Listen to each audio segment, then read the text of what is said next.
So welcome to another episode of Hey Mama, where we talk all things motherhood and all-round female empowerment. I'm your host, Megan, and I'm very excited to be joined here today with Lauren Tickner, who is Forbes Magazine's #1 online coach for 2021, the founder and CEO of Impact School. So thank you so much for coming on here, Lauren. No, thanks for having me. And I already love your energy. And so I'm definitely excited for this episode because I feel like we have a lot in common. And I feel like your brain is like really fast paced like mine. And so the conversation already has gone in all types of directions before we started filming. So who knows what this is. And that's why I was excited as well. Like, I'm just excited for this chat. Like, it's just going to be a really cool chat. So I just want to clarify something. You're 25 years of age, right? Yes, I am 25, and I must say, this is the first time in my life I ever wasn't like the youngest person everywhere, because I started when I was so young in business. I was always going to all these events and everyone would be like, how old are you? And I'd be like, I'm 19 or something. And then now I go and they don't ask me anymore, and I'm like asking it to other people and I'm like, no. And how do you feel about that stage? I think it was the first time ever that I actually was like, oh no, I'm an adult now. I need to start acting like an actual adult. And so that was only since my birthday, like a few months back, has this actually become my reality. So yeah, I understand it now. I love that, and I totally get that. I'm 36, so then now going to a lovely restaurant or bar or whatever, and then I look around and see all the 20s, and I'm like, oh my god, I'm so old. But I still want to be here sometimes, okay? Mama's still got a party. Oh my god! And also, I thought you were gonna say you were like 28. So, and I'm not even just saying that. Like, you look really bloody young. So hey, your people are doing the right thing, listening to you, because you're that's awesome. Awesome. So because we are on a mama podcast, we have many mum listeners, and myself as a mama of 2 girls, I want to add. I'm going to dive into a bit of a different direction here, and I'm going to ask a question on how your own mother influenced you in becoming such a successful, powerful woman at such a young age. This is such a good topic. So my partner and I talk about this a lot because I do want to have kids. And so my dream is like, I would love to have twins. Honestly, yeah. I would love to have twins, 1 boy and 1 girl, because then I only have to be pregnant once, right? Yeah. so that's that. And I know a lot of mums will say like pregnancy is the most amazing thing ever. I just can't vouch for that yet, obviously. No. But so we talk about this a lot because it's like parenting style is such an important thing. And I think especially when there's like 2 entrepreneurs together or 2 business people as a couple, going about doing that is really interesting. So for example, my partner went to like a school which was more of a his school was like one of those, I don't even know how to, I can't remember the exact word, but it's like, rather than doing lessons, you kind of go and like build stuff, and you go in like the forest and just do activities as well as learning like academia. And so I find that concept really, really interesting. And so my parents, on the other hand, so my younger brother, he's 2 years younger than me. His name's Adam. He is disabled. And so he has epilepsy and autism. And so despite the fact that he's about to turn 23, his mental age is 2 years old. And so from a very young age, I had a lot of independence, put it that way. And so I was pretty much often just left to my own devices to do my own thing, or my grandparents would come and pick me up from school, those are memories that I'll always cherish. But I think the thing that was great for me, which worked out in my favor, was that I was independent, and then I was often really bored. And so because I was bored, I had to do things to entertain myself. And so I found myself, and I grew up when computers were kind of just getting introduced into like the classroom and such. And so after school, sometimes if my brother had to go get rushed to a hospital or something, well, I would just be left at school for like 2 hours. And so I'd go play on the computer and just figure things out and like Google stuff. I honestly don't even know what I was doing. I was just Googling random stuff. And so at the same time, I remember spending a lot of time on YouTube, and I learned things like how to French plait my hair. And so from a very young age, I could, like really young, I could do things like that. And I taught myself how to speak some French and just weird stuff. So I was really independent, and my mom never, ever disciplined me. Never, not once. Like my mom has never told me off, never. And so I think that was great for me because it gave me the freedom to be able to be creative. And I think I'm more of an innately logical person, but through having that freedom to be creative and to spend time by myself to actually get bored and do random stuff, I was able to learn a side of myself that I don't think I otherwise would have, because I grew up in a place in the UK which is very, very, you go to school, you go to university, you go to corporate, and you get that corporate job, climb that corporate ladder. And so thanks to that, I think that's why I was able to kind of come into my own, as it were. So I'm really just grateful for that. And she just is like the most caring person. She always told me I love you, always. Like, I didn't really have much physical contact with my parents, like not like hugging them or like holding hands a ton, which I think is something that was definitely missing from my childhood. But my parents were just so loving, you know, and they made me feel loved. And so that was definitely powerful.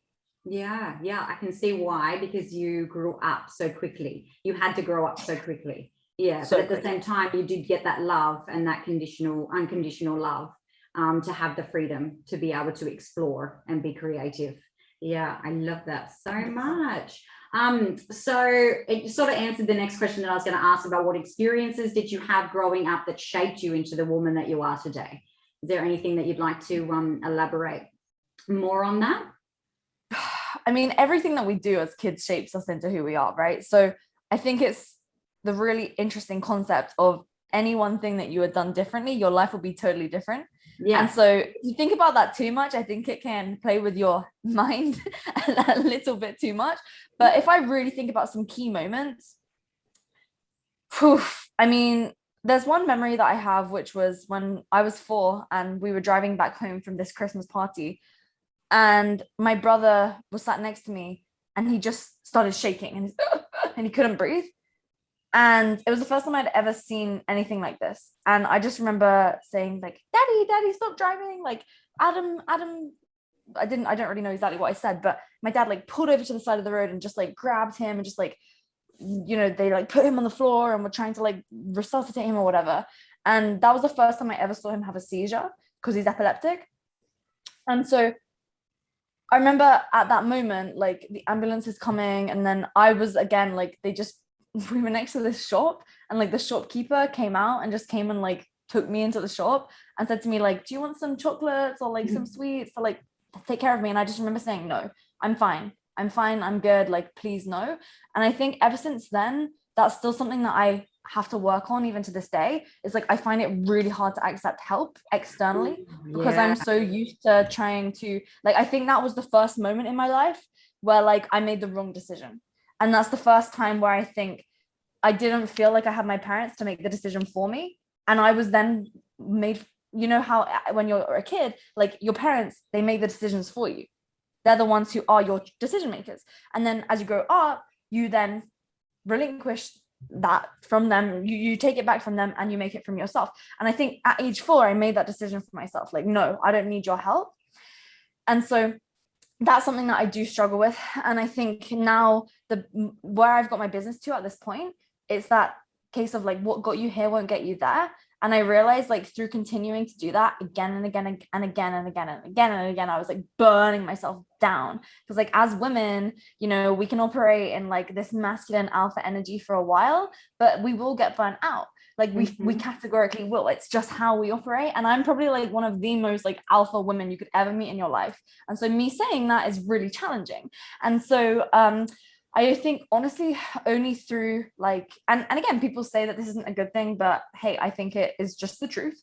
And so only through being with my partner now have I actually felt like I have the safety to be able to actually lean into that, because I have him there to like take care of me in like, you know, just the protective nature of like his manliness and his like masculine energy and such.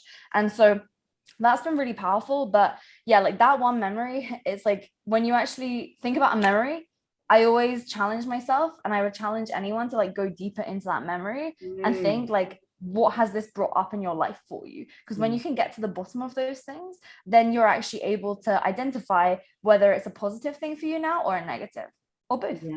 Yeah. Or it's just room for you to grow. Like it's gotten you to, like you said, it's gotten you to a point of where you were at, where you're successful, and then you had to grow and change. That's true. Yeah. Because positivity, get used to asking for help. Yes, exactly. Yeah. And then that's how you've gotten the impact school, right? Yeah, well, I mean, like, you know, this has all been stuff that I figured out over the years. But I mean, I think with regards to like what we do at Impact School, I mean, I think for me, the biggest driving force behind that is like seeing someone have their freedom stripped away from them from birth. Like my brother, he doesn't have that. And so like other people, it breaks my heart to see so many people go through life just doing something that they hate when they do have the ability to make a change, and they do have the ability to take what they're doing and turn that into a really successful business of their own, or to be able to actually reach more people from what they're already doing right now if they themselves just got out of their own way. Because so often it's that whole thing of the strength of the leader is the weakness of the team. But maybe even you have this skill and you have this knowledge and you have this experience that you're so good at, but that thing itself, that gift, is actually the reason why the gift isn't getting out. Because when you have that gift inside of your own mind and you're afraid to let go of the control through building systems and building a team, then that gift is becoming the problem because it's trapped in your own head and you don't want to give it up. So when you take that gift, you build systems around it, you put a team into those systems so it can run without you, then that gift can get out there to more people, and you yourself can then spread the gift through doing things like podcasting, content, getting it out there. And so that's kind of like the biggest things that I see. And again, it's like, why are you so afraid to let go of control? Why are you so afraid to get this out there to the masses? And oftentimes it comes just down to a deep personal insecurity, which everyone has to go through, right? I had to go through it, and that's fine and that's okay. But I think if people realize like quite how amazing the thing was that they have that they could share with other people, they would be more urgently trying to get it out there. It's powerful. So you started in the health and fitness industry, right? Yeah. Before becoming an entrepreneur. Yeah, you became. Can you tell us a little bit about why you got into health and fitness industry in the first place? I was only ever an entrepreneur in the health and fitness industry. Okay. So my story is like in all this random order, but like so I'll do it in like 20 seconds. So at age 18, I went and worked in corporate for 8 months. It was supposed to be for 12 months, but I quit early. And then with that, I then dropped out because I had this fitness community that I was already building on Instagram, and people were asking me for coaching. So I started doing some online coaching actually when I was 17 while I was still at school. So throughout this whole time of working in corporate. Was it just a hobby before? Like you just generally loved health and fitness, or like how did that come about where people started asking you for help? Right. So yeah, I mean, I was overweight as a kid, and like I was bullied in school for being overweight. And so I lost weight in a really unhealthy way, like really unhealthy. And so this is again another reason, like this is how I found out about the coaching industry and the online business industry in general, because I I basically lost so much weight, and I found this whole, at first, this like skinny inspiration community, which is really dangerous. And it's something to be, you know, anyone that has like daughters needs to be aware of this, because it's freaking really dangerous. And so I found that when I was like 15, and then there's these whole communities on Instagram of people who are like commenting to each other saying like, oh my gosh,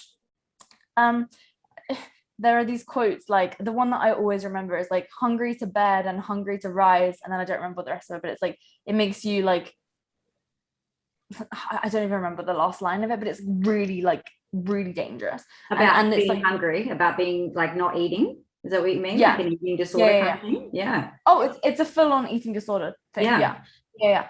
And so there are these other quotes talking about like, I couldn't remember them, but like, yeah, anyways, so there are these hashtags like Finspiration or whatever. And so I found these communities, and then I made this fitness Instagram account, like, so that I could engage with the communities. Because back then on IG, you used to be able to see who was commenting on other people's stuff.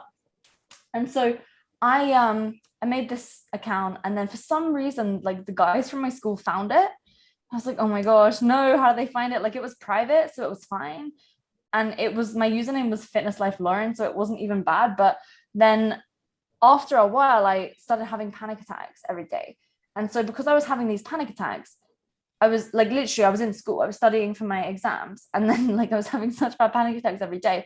I just remember thinking to myself one day, like, what the hell am I doing? Like, I wanted to be successful. I always knew that. And so I knew if I'm having panic attacks every day, I'm never going to be able to get anywhere. So I need to sort myself out. And so I just Googled how to gain weight in a healthy way. And then I learned about lifting, and I learned about tracking macros, and I figured this whole like other community out. And then eventually I started posting some content on there, never my face, just my food, or just like my squats from like the side or something. And then eventually people started asking me for coaching. And I was like, oh, interesting. Well, I don't know what the hell this coaching thing was. And then they kind of told me, like, check out some of these pages. And I was like, okay. And then a couple of months later, I made my page public because like I was engaging with people like, you know, kaylaitsines. Kaylaitsines. Yeah. It's she's like really big in Australia. Like she was the one who I like found this whole thing about from. Because like her and I had like, she has a very similar body shape to like, I guess my body, maybe even still now. Like I think now I'm like more muscular, but like a couple years back. And so I could see myself in her. And so I really liked her. And again, all I was thinking about back then was body. I wasn't thinking about anything else. So, you know, whatever. But I was like, oh my God, she has an amazing body. So I'm just going to do what she does. So, I know them feels. I know. And so, long story short, right? I ended up making the account public. People started finally replying to me. My following started growing. And then I was getting asked for so much coaching. And then I saw some of these fitness YouTubers, and I saw that they were doing like this online coaching thing. And I had this one friend, and he was a coach, and we just connected on Instagram, and he said, yeah, let me coach you. And so I said, okay, sure. Like, okay, let's go. And then he was like, okay, just do this workout plan. I was like, okay. It was like this spreadsheet. And I was like, cool. Okay, let's get it. And so I started doing this workout plan. And then he was like, look, Lauren, you need to do coaching. Let's do something together.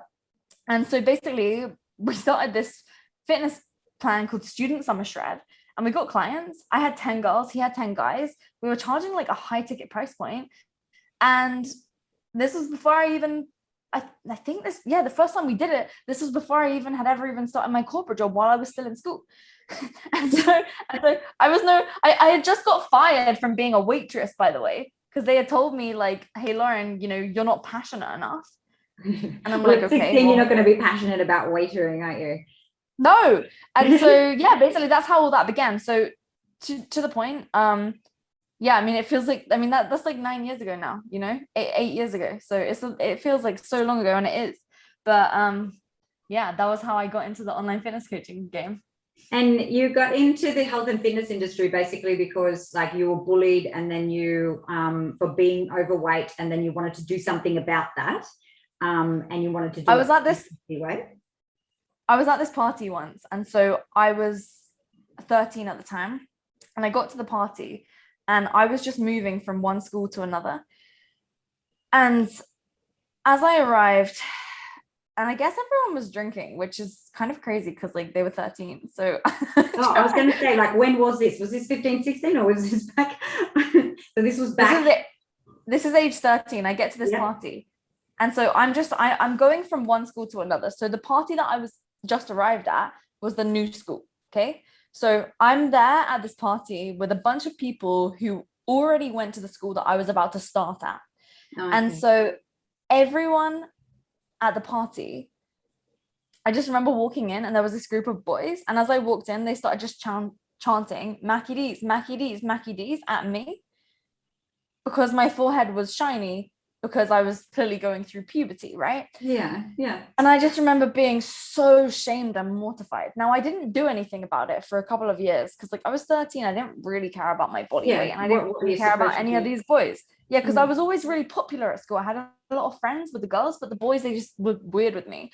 And so whatever, I didn't care. Like, you know, you guys have cooties anyways, so like whatever. Exactly. And so then a couple years later, I was in like science class. And like, I remember we were doing our body weight and stuff. And then I just remember weighing myself, and I weighed more than most of the boys. I was like, oh no. Yeah. And so that's when I lost weight rapidly. Yeah. Super unhealthy.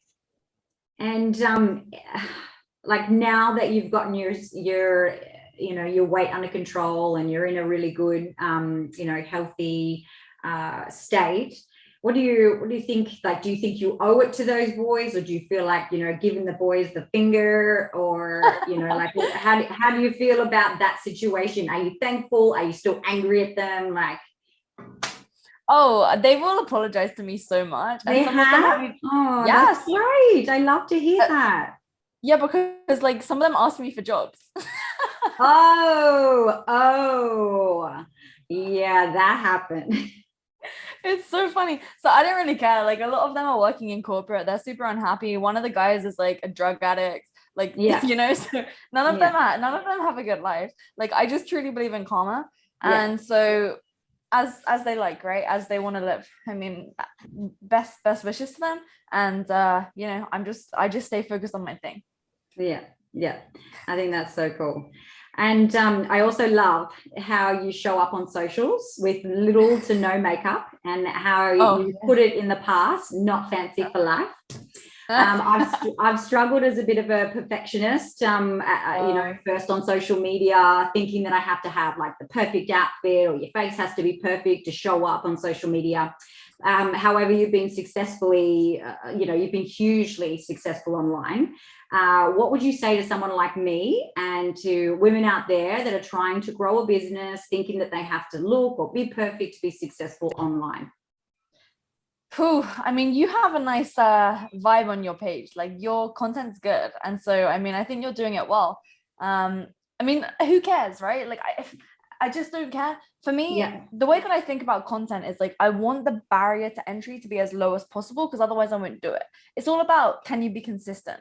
And so if you're setting the threshold so high that you're making it impossible for yourself to actually do it, then you're not going to do it. And so you're not going to get the results. Kind of like if you're trying to lose weight and you tell yourself, okay, I'm going to do an ultra marathon. And so now you immediately go on this ultra marathon training, and every day you have to run for 2 hours when you don't even right now barely have 30 minutes of free time. Like you're setting the barrier to entry too high. So instead, I like to just do the minimum effective dose. Yeah. Just like in fitness, so that I can get the results as fast as I can. And so through setting the threshold and the barrier to entry lower, then I know that I'm actually just going to do it rather than it doesn't get done. And so in the past, I've had all these crazy strategies and all these mad launches and these social media fancy things planned. But at the end of the day, what's better is what's going to get done. And if it's done, then you're moving forward. If it's not done, then it's just an idea, and an idea is meaningless, and it's not going to get you to the outcome that you want.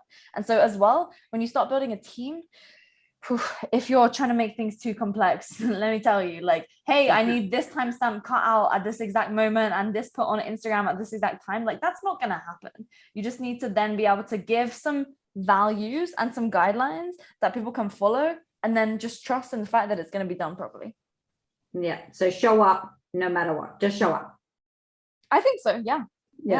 I don't think I'm the best in the world at this, right? I'm just consistent. Yeah. But at 25, you've got a hugely successful business online. Right. So yeah, I think that you are awesome at it. So you should, clap yourself. And I appreciate it. But I do also as well, because I don't set the barrier so high, like I do things that aren't so scalable. So for example, like I will literally, like earlier today, I was just out for a walk and I was on my Instagram here and I was like just looking at who has recently just been watching my stories. And so I made this poll, right, like a couple hours ago, saying, what time is it for you right now, morning or night? And so I knew that people who vote in morning, oh cool, like I can see what they're up to, right, because it's morning for them. So I started going through like all these people here, and then I see who's got a story up, and I started replying to some of them and just like sending them voice notes. And I'll say in the voice note, like, hey Tom, and then they're like, oh my gosh, Lauren, it's actually you. And I'm like, yeah, it's me. They don't expect it. And so then I do things that aren't scalable. Yeah. I love that. Yeah, cool. It is what it is. Yeah. So what do you currently do for your health and well-being? Like, what are some of your habits and rituals to keep you still fit, overall health, body, mind, and soul? Yeah. Yeah. So I realized recently that I was actually struggling with relative energy deficiency in sport. And so anyone that's in the fitness industry really should research into this. I didn't even realize, like, because I've been intermittent fasting for 6 years. And so Yeah, like properly. And it's just part of my day and my life. And I was always like a huge advocate for it. And so somehow I'd never even heard of this concept. And so really, I mean, I realized that actually throughout the day, there's probably like a 3-hour window where I'd be in a really big calorie surplus. But then for the rest of the 21 hours, I'd probably be in a small calorie deficit. And so for the amount of activity, like work, training that I was doing, I wasn't fueling myself on an ongoing basis enough. So recently what I've started doing, instead of intermittent fasting, and it still feels weird and my tummy still like is getting used to it, because it actually is, even though it's been a while now, it's like actually still hurts. In the morning, I will eat a big bowl of oats. I'll have some type of like protein with that. So like some eggs or something. And then I'll just like consistently eat throughout the day, every 3 to 4 hours, which for me is a weird, strange thing. But I'm still every day aiming like 10 to 15,000 steps. I'm not really so emotionally attached to it as I used to be. And then I'll train 3 to 4 times a week. Again, I've really taken my training down a lot and I feel a lot better for it. And I think as well, this is where it's like, I'm just assessing every area of my life where I've been so extreme for so many years, and I'm taking it down so that I can actually put more energy into like the areas of my life, which, and it's been crazy. Like things have literally pretty much tripled already. And I think it's because I've been able to have more energy and patience for my team. Because before I would get irritable and I'd be like rushing and I would try and do this and this. And I would just be like on calls, like really, I'd say the word is like, I would just be impatient. Whereas now I feel like I can be patient again. And I think it's because like I'm taking it easier. Now, I'm not saying, and again, this is where you have to be careful with this message. Because if someone's like 100 pounds overweight, or they need to lose like 20 kilos, you really need to lose that weight, because otherwise, again, that's also not healthy. And so this is where as well, just being aware of yourself and your own unique goals is very important. Absolutely. Like it's okay, you can be extreme for a little while and then come back, and you've got to find that balance. So you've got to go here, you've got to go there, and then you've got to come back into the balance. And that just sounds like what you're doing right now. 100%. Yeah, totally. And I think as well, like I'm just leaning more into kind of, understanding that I'm not a dude, because really most of the content out there is for men. Like all of the research pretty much on biohacking, on health and fitness, it is actually like the studies are pretty much all done on men. And so that's really important. Yeah. And so that's where as women, like we have to be so careful, because for example, all of the stuff you hear about flow state and biohacking and all of these like diets, and even like the ketogenic diet, again, for some diseases, cool, that's great, but all the research is men. And so for women who are pre-menopause, who don't have PCOS, ketogenic diet is probably really, really bad for you and your cycle. And then when it comes, and again, like this is from all the research I've done, I'm not a medical professional, but I'm just saying, like when I research things, like I research, like I look into a lot of things, and I have a lot of friends who are like PhDs and all these different things from my background in fitness. And so right now I think what's positive is like more information is being put out there that's for women, and the studies on women. So 100%. Like I know this, I follow some lady that does how to train and eat to do with your cycle, like where you're at on your cycle, and she does training programs for female athletes. And so I just think that is so important. Because we tend to, like women like me and you that run a business, train, I'm being a mom and doing all the things, right? Doing all the things, you can get burnt out. Like when your metabolism burns out because your head's going so fast. Totally. Your brain uses so much energy. I actually have a client who's based in Australia as well. She her name's Kayla. I'll introduce you to her, because she does a lot of stuff on this, especially for women's health, and it could be really interesting for your audience too. Absolutely. So if you could send me her dates, and then we might be able to get her on here too. Totally. She's got a great audience as well. Okay. For sure, Awesome. Well, I'm going to wrap it up with your own podcast. It got hacked 18 months ago. And I just wanted to say, so sorry to hear about that, but I wanted to get it out to our audience that you are currently relaunching this. And where can our listeners find your podcast? Yeah, so it's just called Impact School. So if you just type in Impact, IMPACT, and then put a space, school, SCHOOL, then you'll find it there. And yeah, we got relaunched now, so I'm super happy about that, and we're back consistent again. It was kind of crazy because like I think as well, like so much weird stuff has happened in like the last couple of years, and I think I actually definitely did get I got scarred from posting content because I had like this resentment towards it, because it felt like such a big task to relaunch the podcast. Because like in my head I was thinking, oh my gosh, we're gonna have to do all the marketing around it, all the email campaigns, all the social media campaigns, all the tweets, all the Instagram stories, Instagram posts, Instagram reels, Facebook group, Facebook, blah, blah, blah, YouTube, all like this. And then I was just like to my team, I was like, guys, let's just post it, let's just do it, and let's just get it up, and then we can do a bit of promotional around it. And then that's what we did. And it's so easy to make a podcast. I mean, like we're recording right now on Zoom. Like you can just record a Zoom, and then you literally just take the audio and just drop it into something like Anchor, and then it's done. And it's so easy. And so I just had this like barrier to entry again, because I was making it too much of a big task. So my whole thing now that I've been doing in the last couple of years is like, how can we make this as small of a task as possible so that it's like less of a type of feeling? Because that's what we do for our clients. And so why don't we do it for ourselves? And so that's pretty much been the name of the game, and it's been really, really powerful. Awesome. I love it. So where else can our listeners find you if they want to know more about what you do? Yeah, just listen to Impact School podcast. Honestly, I think that's where we actually have our best content. And so I interview, for example, I just did this is a really good episode where I had my COO come on. Her name's Noor. And so she actually talks about how she runs the day-to-day of Impact School and the team and everything. Because like a lot of people don't know, but we're a team of 27 across 10 different time zones. And so given that, like it's a big operation actually. And so sometimes honestly I forget, because I only really talk to 2 or 3 people from my team. And so we have a daily huddle where there's 7 of us on, but like I forget that they all have people who they have reporting to them.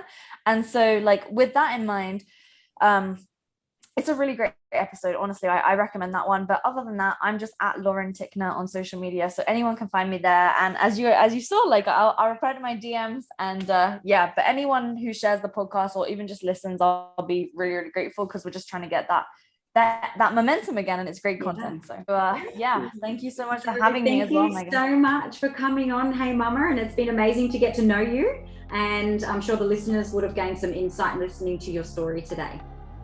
For listening to another episode of Hey Mama. You can find all the relevant links, including socials, in the description section of this podcast.